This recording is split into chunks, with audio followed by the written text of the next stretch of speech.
Hi. ഇനി പുട്ടെന്ന് കേട്ടോ എല്ലാവരും പുട്ടും കുറ്റി എടുത്തെറിയണ്ട കേട്ടോ. ഇങ്ങനെയൊന്ന് ഉണ്ടാക്കി നോക്കിക്കേ. നല്ല അടിപൊളിയാണ്. നല്ല സേമിയ പുട്ടും ബീഫ് കറിയും.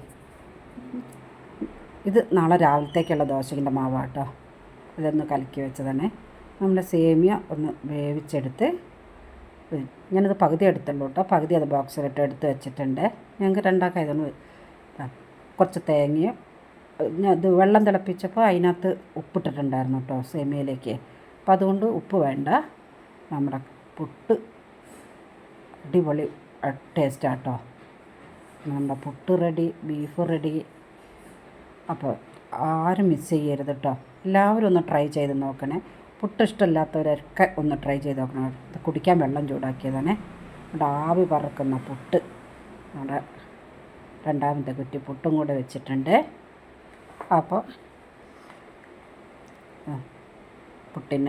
പുട്ടതാ ഒന്ന് ഫുള്ളിൽ വെച്ചിട്ടുണ്ട് കേട്ടോ. നമ്മുടെ പാത്രമൊക്കെ ഒന്ന് എടുത്ത് മാറ്റി വെച്ചേക്കാം.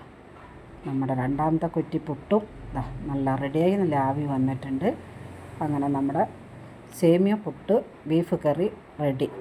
ഇനി ആരും പുട്ടും കുറ്റി എടുത്ത് എറിയരുത്. എല്ലാവരും ട്രൈ ചെയ്ത് നോക്കണം. പുട്ടും ബീഫും അടിപൊളി. ബാക്കിയുള്ള കറി എടുത്ത് പാത്രത്തിൽ വെച്ചതാണ് കേട്ടോ. അപ്പോൾ അതെല്ലാം എടുത്ത് ബാക്കി പാത്രം എല്ലാം കഴുകി എടുത്ത് വെച്ചു. അപ്പോൾ ഓക്കെ.